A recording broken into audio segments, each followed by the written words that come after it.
Get connected with Take Two Radio Music on Facebook or Twitter at Take Two Radio Music, or for email updates on future shows, follow at Blog Talk Radio. For previous episodes, upcoming guests, and more, visit TakeTwoRadioMusic.com.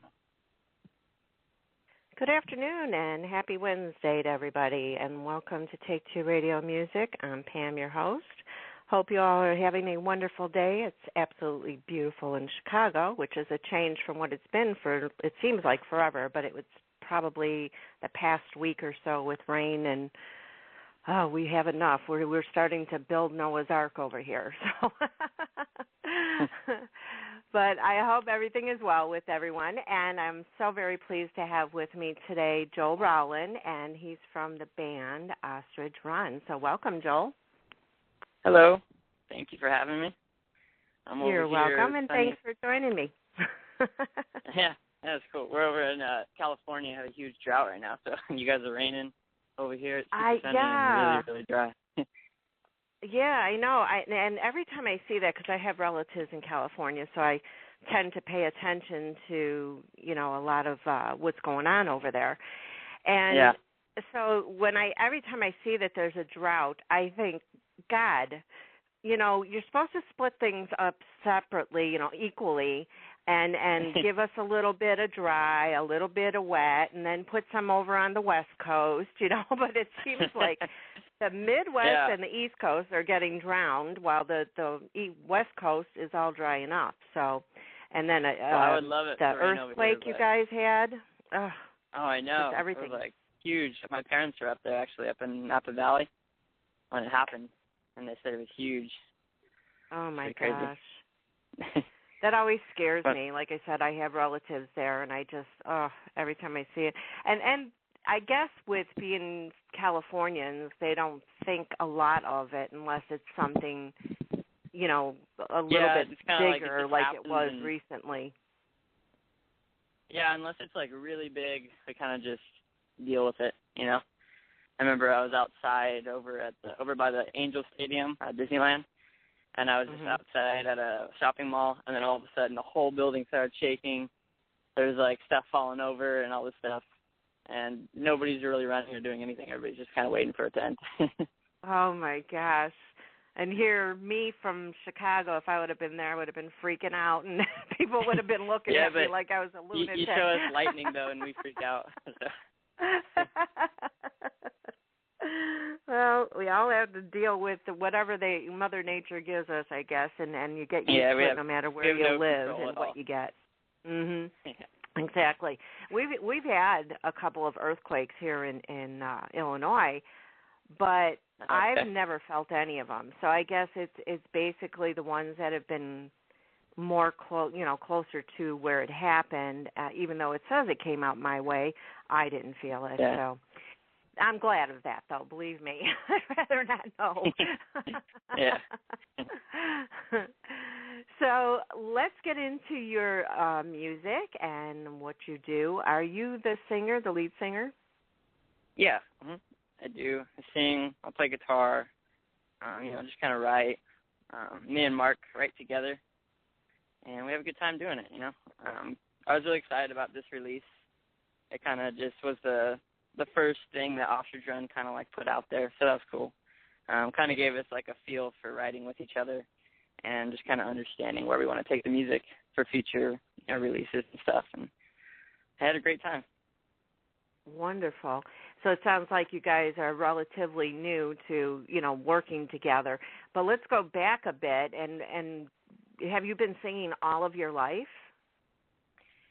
Pretty much. I actually used to do kind of back when I was maybe 10, 11 years old, would do musicals and stuff. So I played parts I was doing stuff like Anastasia. I was Vladimir. I did stuff like Aladdin. I played Aladdin and I did, just stuff like that growing up. That was fun. And that kind of got me into just singing and stuff like that. And then I started getting really into Nirvana, around 8th grade. And oh, wow, big difference. I started getting into grunge and stuff, and then I don't know, just started playing guitar. The first song I ever learned was "Smells Like Teen Spirit," and just kind of got me into the whole rock scene. And I really enjoyed it, started writing some songs at a young age, and, just kind of went from there. Did a couple bands here and there, but this one is the first one that kind of, like, stuck as far as feeling comfortable with the members and kind of just being on the same page, I guess, with where we want to take everything. And it's just been a really good experience with Ostrich Run. Yeah. How did you meet up with Mark? I actually grew up with Mark, so I was best friends with his little brother. He's like 2 years older than me. I think he's 24, and I'm 22. And his little brother, Jordan, is my age. I was best friends with him since I was like 6 years old. And so just as I grew up, I started getting more mature. I started hanging out with Mark more and stuff like that. And then we played in a band when I was in 6th grade. He was in 8th grade. And we did that for like a year and a half, just having fun. And then we stopped in high school, and that's when I started getting into other bands and sports and stuff like that. I played basketball throughout high school. And then right after high school was when I was like, hey, Mark, like, you play guitar, I play guitar. Why don't we start just kind of jamming together? So we did that for about a year. And in between that time, I wrote Everyone Pretends, which is the single that we released before the EP. And then he liked that one. He's like, hey, like, why don't we do this for real and make a band and, actually try to get fans and all that kind of stuff. So we're like, okay, yeah. And then about a year and a half ago, that's what we did. And here I am. And thank you for that, because your music is awesome. I absolutely love it. I have the EP, and I've listened to each song, and there's not one better than the other. They're all great, so you did a good job with that. Now, as far as other people in the band, you're welcome. Other people in the band, are they friends of yours too, or did you like kind of do a scouting thing? It was more of a scouting thing. We did like the infamous Craigslist musician thing. We did, yeah. Which actually worked out really well. We ended up getting a bassist to help us out, another guitarist, a drummer. And we've kind of been going through different members throughout. Me and Mark are like the only ones that have just kind of stuck. But fortunately, right now we have a drummer that we've been working with for about a month and a half to 2 months, and we really, really like him. He really likes us, so we're kind of stoked about that. And that's great. We're writing new songs with him, and it's going really good. So. Yeah, that's the hard part about putting a band together. You think you're all set, and then all of a sudden one of them has to leave for whatever reason, and then you have to go and look for somebody else. And sometimes it could take a long time before you find somebody that actually fits in and is as dedicated as you are to the music. Definitely. Like the EP we just made that you guys can listen to right now is a drummer from when we first started, and we've gone through about 4 different drummers now, so. Like, oh, wow. The biggest gap we had was we had a guy who was our 3rd drummer, and he seemed like he was going to be the guy to, like, really be solid and stay with us. And then out of the blue, he comes up to us and he just says, I just don't really see music as a career, and I know you guys do, so I'm going to tell you now so you can guys start looking for another guy. And so that was back in February. So from February to, I think, July, we didn't have a drummer. So we were like really frantically, we auditioned like 8 different drummers, and finally we got this guy. So his name's Ronnie. He's really cool. So, well, you have to appreciate the other drummers' honesty for saying, I think you guys need to look for somebody else instead of just leaving all of a sudden. So that was good. I do appreciate that, because we were able to get that out of the way now instead of later. Because he even said, he's like, even if something happens where you guys get picked up or whatever, he's like, I wouldn't even do that. And I was like, oh, okay. Well, thank you for that. Yeah, well, you never know. Your drummer might get sick. I hope not, but he might get sick or have to do something, and he at least got a standby, so that's a good thing. Yeah, that's true. Yeah, that's the most tough. I think the toughest thing about being in a band is just not only do you have to deal with, like, going to college, going to work, like, or whatever you're doing in your life, girlfriend, family, whatever, but also the members are always constantly leaving, and you always got to be ready to pop in a new one. So definitely. definitely. Yeah. Now, what kind of music influences you now in the present day? Well, right now, honestly, I think the Killers have been a big influence. Definitely Third Eye Blind, and even actually like a little bit of Everclear has been kind of getting in there. But yeah, it's different than how it was about 2 years ago or a year. Blink was a big influence back then, and or Blink-182. But now, yeah, definitely I'd say the Killers, and then Churches is kind of being, I don't know, they're giving me like an electronic feel, you know, kind of making me think in that direction a little bit too. And some of those, and Phantogram, stuff like that, like the newer stuff. Just kind of like all great bands. Makes you think about the music in a different way, you know, the way they do it. Definitely. Now, where did the name of the band come from, and what's its meaning for you guys? Well, like basically what I had going was a thing called the Ostrich Farm. It's basically a way to get other bands at our level kind of involved with like the local community. So, you know, they could play shows and play or release their EPs and do stuff like that while raising awareness for local charities and stuff. And I wanted to be like have a band that also did that also. And so I was like, well, what if I had a band called the Ostrich Run, which is connected to the Ostrich Farm?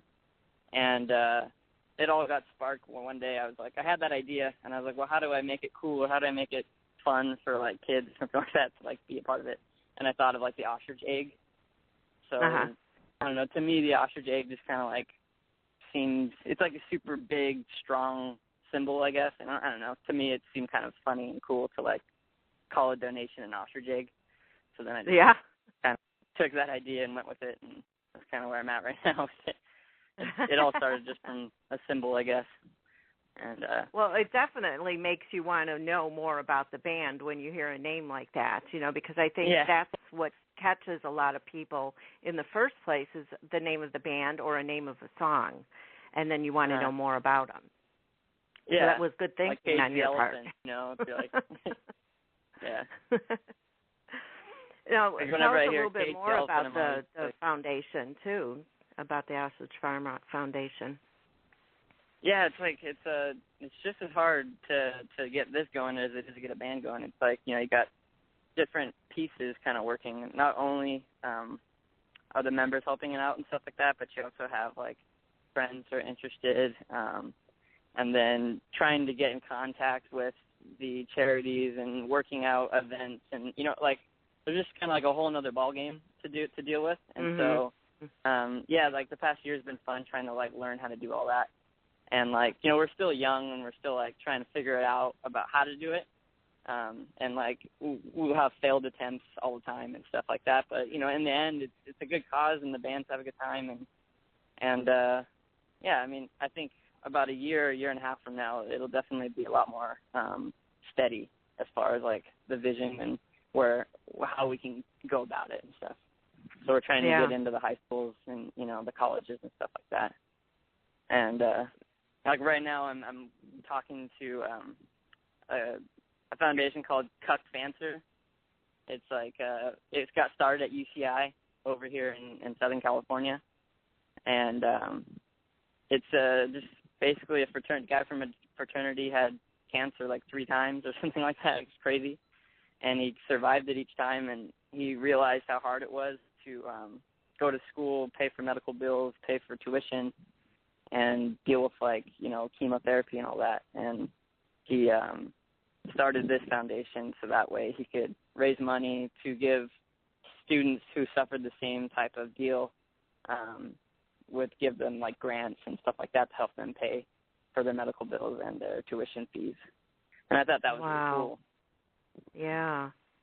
That's outstanding. I mean, I'm sorry he had to go through that, but at least he's trying to give back just like you guys are, you know, and helping other people that are less unfortunate and don't have to go through that stuff that he went through by doing this. So, you know, I thank all of you for doing that. That's wonderful.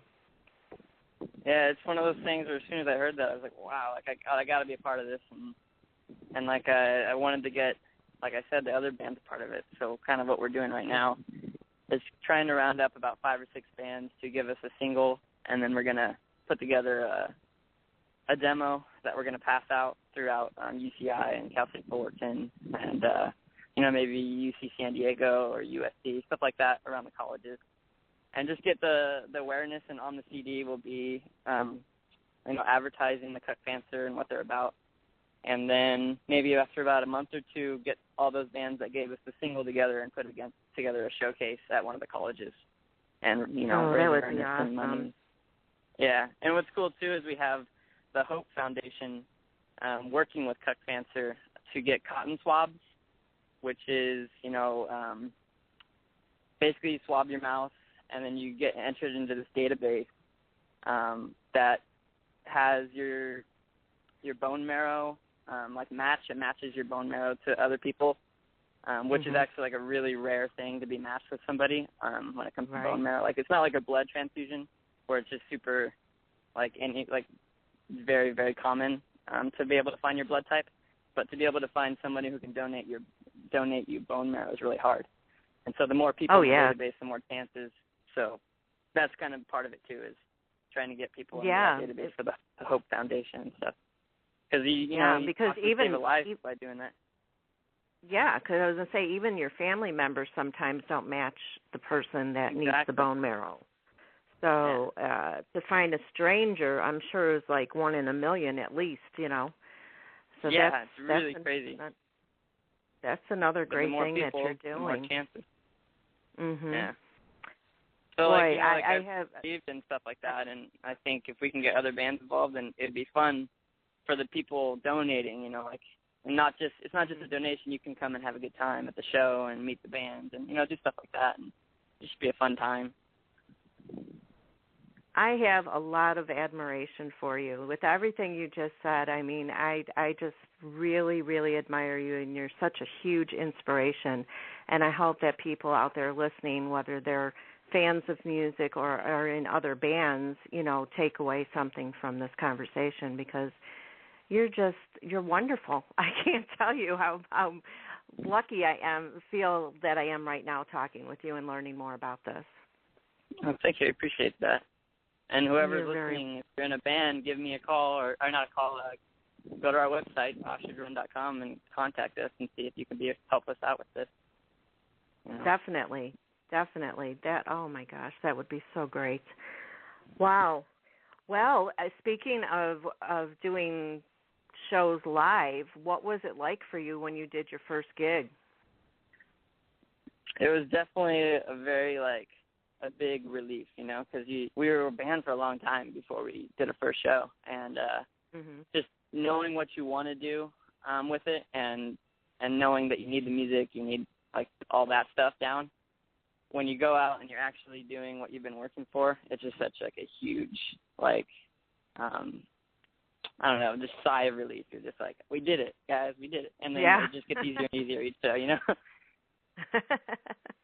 it's just one of those things, you just have a great time doing it, and, how hard you've worked, and when you get to experience, fans and interaction, and people actually liking what you're doing, there's nothing like it, I feel like, Yeah, I would imagine by now you don't have nerves anymore when you go on stage to do something live. Yeah, that's all gone. Well, that's good. It's always, right before you get nerves, But the first time I remember feeling just my voice was all shaky, when you're talking, hey guys, how's it going? But a little bit of stage fright, I guess. Yeah. And I think that's normal. I think that pretty much 95% at least of bands and singers and that go on stage for their first few times, get some stage fright. So I think you're in the big percentage there. But then once you see the crowd smiling and dancing and stuff, you feel better. So. Right. Yeah, you get into it. It's just like I mentioned before on other shows that I get nervous right before I do an interview. And why I get nervous, I have no idea, because it's you and me talking on the phone. I mean, why should I be nervous of that? It's almost like you're calling up a friend and having a conversation. You're just asking more questions than you normally would. Yeah. No, yeah, I mean, before this, I was like, I didn't know what to expect. I'm like, okay, so what are they going to ask me, or like, what's going on here? Yeah, they're not hard questions. Yeah. And I just put it in the back of my mind that there's others listening, that's all. Yeah. So your first studio EP is called Acoustified, which has 4 songs on it. Can you tell us how this EP came together, and how do you choose the songs that go on it? Because I know musicians have lots and lots of songs to choose from before they make it to an album or an EP. Well, it's called Acoustified because originally it was intended to be an acoustic demo. And every song we've written has been just me and Mark on an acoustic guitar. And so we thought it'd be cool to kind of give it that flavor, like, these songs originated acoustically. And then we started messing around with GarageBand and, like, just a couple of DAWs. And we kind of liked the way it sounded with electric guitars, and we put on some, like, a drum machine. We, like, messed around with it, made a bunch of demos of different songs and stuff, and maybe there's about, I want to say, like, 15 songs that we had that we'll probably still use in the future, but we just thought that this would be a good first impression, I guess. And once we heard the electric guitars and the drum machine, like, kind of like already bringing the songs to another level, we were like, yeah, we got to do a full-on band. And so we, got on Craigslist and started calling up our buddies we knew who played music, and told them what songs we wanted to do, sent them our demos that we already had, like the acoustic versions and stuff, and then kind of brought it together, had a couple band practices, then went straight to the studio, and then it was actually a long process getting the songs done because of how many musicians we had to, like, try to get to come out to Long Beach, because we recorded in Long Beach. And so, we have a schedule set where we're going to record for 2 days, I don't know, like March 2nd, but then it wouldn't happen until March 27th because we couldn't get the musician to agree to do it or something, So, yeah, that's what's kind of cool about this EP. It's like, it really is a big collaboration of musicians. So, like, a lot of the stuff you hear, it's me and Mark, but, the violins and the cellos and some of the piano, especially the drums, like, they're all different musicians and stuff that have kind of just believed in what we're doing. And that alone right there, like, was a really big, like, I don't know, I appreciated that a lot, the fact that another musician would be willing to drive out all the way to Long Beach and sacrifice their time to, like, record, that was cool for me. Definitely. And I think pretty much all musicians are willing to work with each other because you're all in it for the same reason, because you love music. That's it. That's your life. So that's always wonderful to find other people and meet other people that will help you out along the way. Yeah, now, it's definitely and you become friends with these people too, through the songs. Yeah. And just kind of collaborating. And, like the guy who played the piano for, like, Time Helps, I'm good friends with him now. And it all started just by me asking, hey, do you want to come record with me? Like, it was kind of cool. So hopefully he'll be on another track. Well, I'm sure you make a lot of lifelong friends from this. That's just the way it is in this type of... Yeah, and last night I was just talking to the drummer that I've known for about a month, and we were just talking about life, last night, and we get some friendship already building. So that's what's cool, and then it'll reflect in the music once we start writing with this guy. You'll see that we're a lot more connected, and it'll just kind of give us that little edge, I feel like. Yeah, and it's always nice to be able to write, I think, with your other band members, because everybody has their own style and their own way of doing things or different ideas, and you all connect it together and say, okay, well, this works from the drummer, this works from Mark, this works from you, and you put it all together, and then, hello, you got a wonderful song. Yeah, it's exactly how it is. Last night we had a practice. We were going through a new song I had, And then boom, the drummer's like, oh, why don't you put a reggae feel right here, and then we'll come in with like a rock version here, and it's like, boom, the song's like 10 times better than I ever thought it would. Yeah. So. Yeah, I love that. Now, what emotions ran through you when the EP was finally finished? Just like the show, just relief, because so Relief. much work goes into it, and yeah, just like, even if it's not what you thought it would be or the best you thought it could be, you just feel better that it's done, and you're just ready to show some people what you did, And like, I remember the first person I showed was my dad. I was like, hey, Dad, so it's finally done. And he's like, yes, thank God. And then he listens to it, and he's like, I really like this. So it felt good. Thank God. Yeah. That's funny. But, a lot of people don't realize how long that stuff takes, so. Yeah, it really does. I can't imagine doing a full-length album, like, with that same process. It was just taking 10 times longer. Yeah. But, you learn things along the way that makes the process quicker. So what have you learned from when you started until now that you can, work into your next one?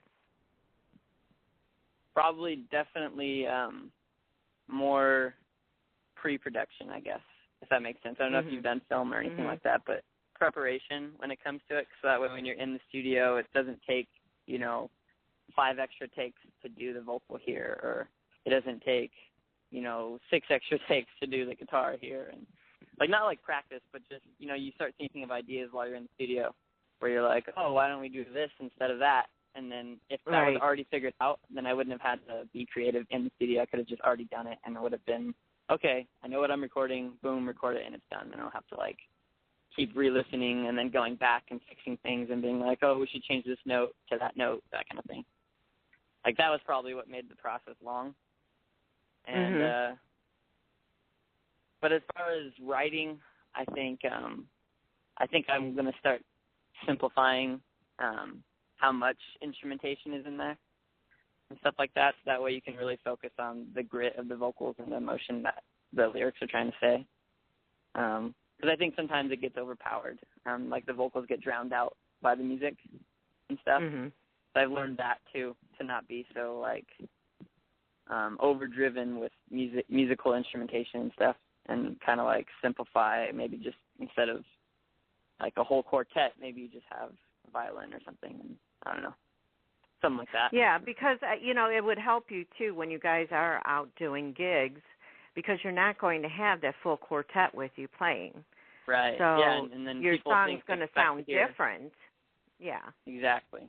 Yeah, because people expect to hear what they hear on the record, but then when they come live, it's like, oh, like, it's a little different. It's not bad, but it's different. So no, we want it to be the exact same thing. Yeah, I can see that. But, a lot of bands, again, do that as well. They record it one way and play it live another way, because I don't think there's many bands, unless you have all that money or signed with a label and they give you the money, where you can have full orchestras with you, Yeah, which would be awesome. Show.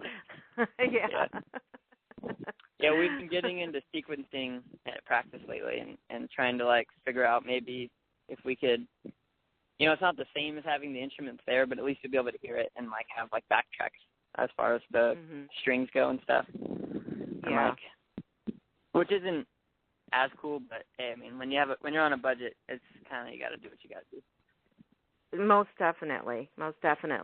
And I mean, I've went to see a couple of, singers that I like to listen to, and they're also indies, and they will have tracks playing a lot of times. Like, there's one time this guy's band couldn't come with him to a show.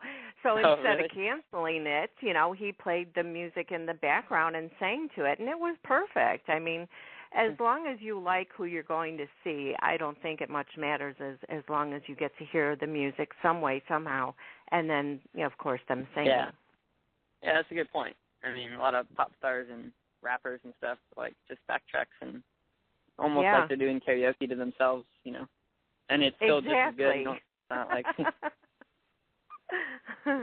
Exactly. Not like me doing karaoke, because everybody would run, but You guys could do it. We've done a couple like open mic karaoke type nights, and it's a lot of fun watching people like come up and do exactly the thing that makes you scared to do. Like you're like, oh, I admire that person even though they're not as good as I would hope they would be. Yeah.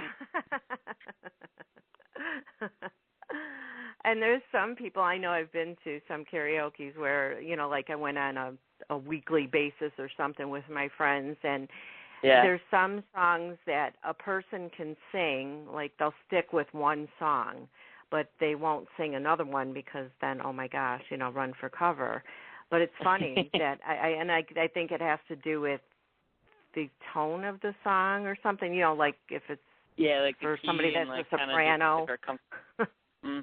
Yeah, it all comes into play. And some people blow you away. You're like, oh my God, how come you're not, you know, the next like Katy Perry? Right?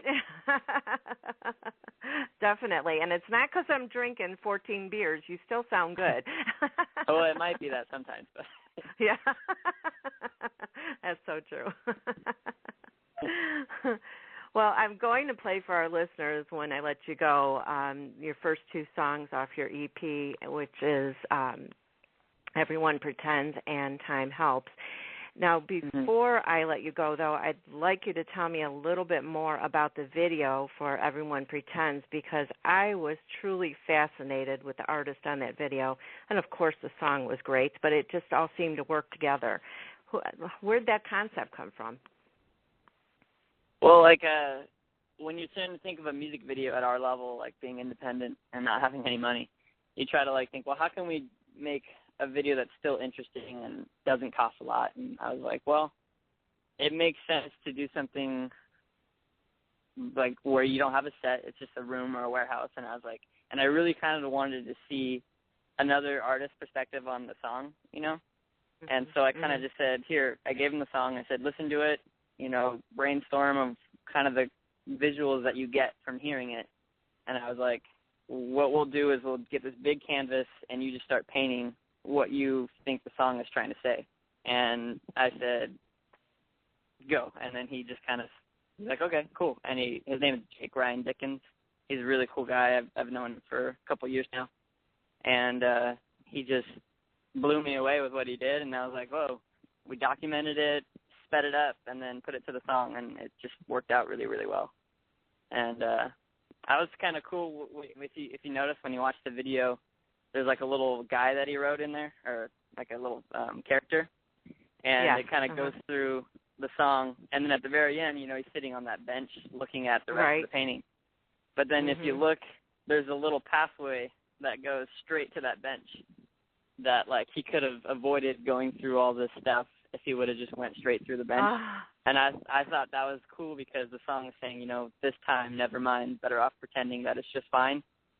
Kind of like, that was what, I think he, like, captured that because it's like, you know, he could have just went, like, if he didn't pretend that it was fine and actually dealt with what he was trying to do, he could have just trudged right over to the bench. But instead, he, like, went through all this crap and, like, you know, the snow and the, like, going through the city and all that stuff. And his journey was a lot longer than it should have been if he would have just dealt with what he needed to deal with. So that's what I thought was cool. Like, he got that out of it. That is perfect. That is. It really, really fits the song. That guy is awesome. Oh, my gosh. I'm going to have to go back and look at the path because I really didn't notice that. You're busy paying attention to what he's drawing at the moment, you know, as the song is playing. So now I'm going to have to go back and look at that. But that is perfect. I absolutely love it. I mean, that's one of the best indie videos that I've seen in quite some time. I mean, that's truly artistic in every way. Thank you. I was really surprised and blown away at what he did because, you know, he actually never did a project that was that big before as far as how big the canvas was. I think it was like 6 by 12 or something like that. And it's really big. But what's cool is when we play shows, we're having that in the background, so you can see the painting while we're playing. Oh, great. Oh, gosh, that's even better. Yeah, and then, you know, we're going to make it so that way after the show you can come and look at it and stuff like that. Oh, I love that. I love that idea. I don't think there's a lot of bands out there that do that, so that'll be another good thing for you guys. Yeah, Make man, you different I hope so. Stand I think out, it's just you another know? thing to be interested, like, yeah, just another thing Mm-hmm. for somebody to, like, you know, be a part of and be interested in. And, you know, it's not just music. It's a video. It's a painting. It's, you know, other people too. Like I said, not only the musicians, but like Jake, the guy who painted it, you know, that was from his own head. It wasn't like anything I told him or anything. So, you know, there's more camaraderie. Yeah, definitely. And he did a great job. I mean, he really listened to the words to that song as he painted that, so you can tell. Yeah. Yeah. He got what cool. you were trying to say, you know. Yeah. Well, So, for yeah, our listeners, be sure to check out the video, too, on youtube.com/Ostrich Run Music. You're going to fall in love with it. It's amazing. Yeah, go. It's really cool. Go watch it. Yeah. Also, be sure to follow them on Twitter at ostrich_run and like their Facebook page, Ostrich Run, and check out the website again at ostrichrun.com. Now, your music's available on iTunes. I'm sure it's probably available through any digital music form. Yeah, we did it pretty much everywhere. And then if you want to check it out on SoundCloud, you can do it there too. And we're also on Spotify. So. Okay. Yeah, people have to be, and bands have to be everywhere these days. There's so many different ways to listen to music, and people have different apps on their phones, so it makes it a lot easier to find, you know, somebody that they love listening to. So you have to spread yourself out like that. And that's better because you get a wider audience that way. Oh, yeah. Yeah, it's cool, and you can kind of see, too, some of these places have, like, statistics and stuff that you could, like, find out people, like, you know, people from Mexico seem to like us a lot for some reason, and, you know, you can kind of see, like, where your fan base is, and that's kind of cool. Hopefully we'll get some more Americans to like us. Yeah, Southern California. Definitely. And I think social media helps a lot. You know, a lot of bands and singers and indies or whatever, you know, they don't realize a lot of times that when they are on social media, they need to connect with their fans, you know, not just tweet and run, you know, or put something on Facebook and run. It comes down to interaction with the fans, and if you interact with them, they're going to stick with you longer. They're going to have more interest in your music, and they're going to look forward to the new music that you put out. Yeah, that's something we're trying to learn right now. It's really tough. Well, but you'll get into it. I do know we should do it. Yeah. No, it's one of those things where, like, it's the number one thing I know I should be doing, and like I'm really trying, but you know, it all comes with time and learning how to do it. But any fans out there, I am willing to even just a hello to somebody, you know, somebody that tweets to you and says, "Oh, I love that song of yours." You know, if you say hello, thank you for listening, and you know, stick around. We're going to be releasing an EP, or we're going to be releasing another single. You know, watch and go to our website. You know, things like that. That's what the fan connection is. You know, you think about after you do a concert. You know, if you get to meet the band after that, then you bring on more fans that way too. And you're not standoffish, that, you know, will throw us off. Right, yeah. Because the last thing I would want a fan to think is that I don't want to talk to them or something, you know. Right, exactly. And it may not be the easiest thing for everybody to do, but it's just something you have to do when you're in this type of business. Yeah. Yeah, that's what we're learning right now. Yeah.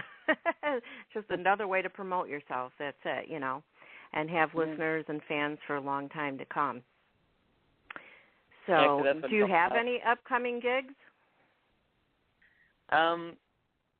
Unfortunately, I can't say I do, but it's only been because we've really been focusing on writing with this new drummer.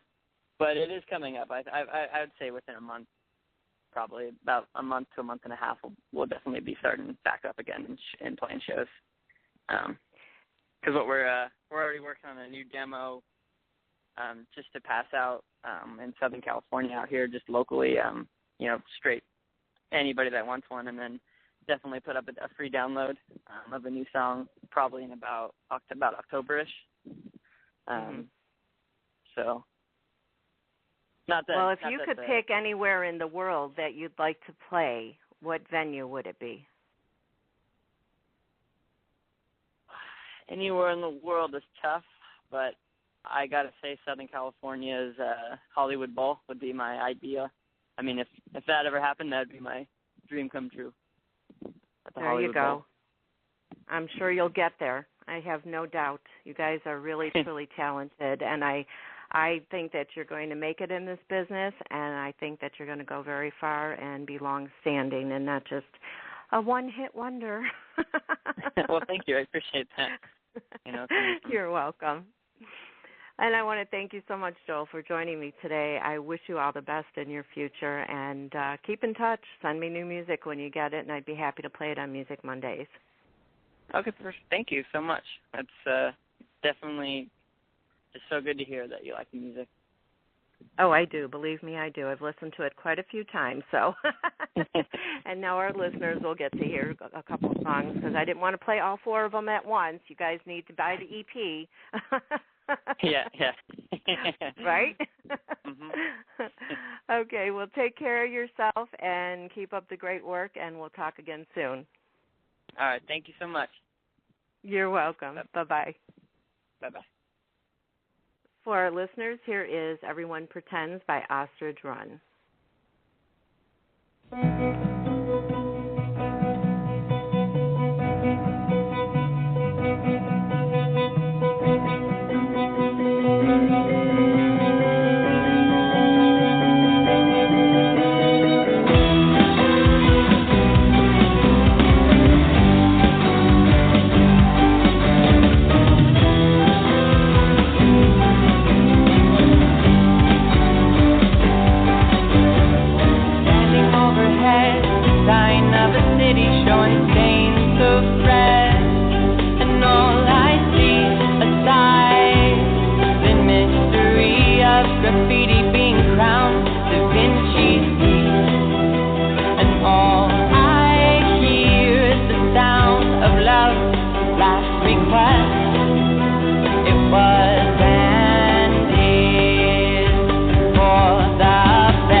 Better up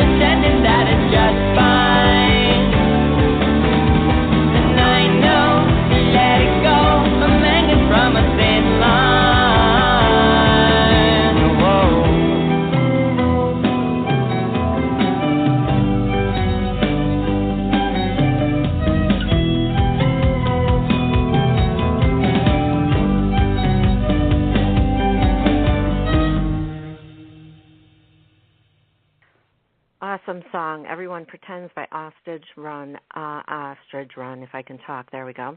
And the second song I'm going to play is Time Helps. I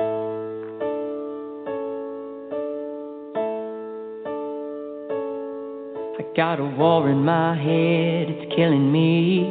I'm bleeding out, no serenity. Got scars, I got wounds.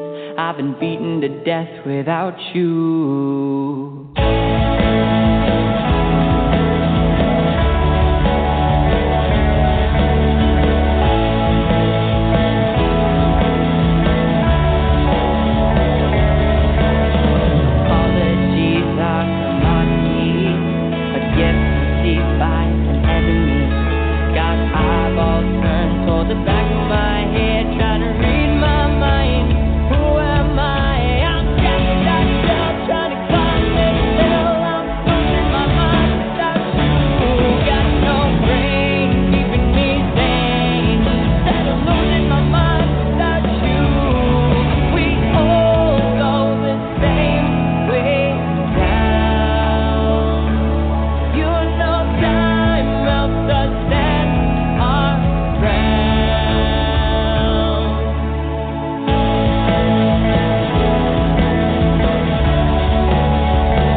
And that was Time Helps. Be sure to pick up the EP where both those songs are from, and you get 2 other songs on there as well. It's a 4-song EP, and it's called Acoustified.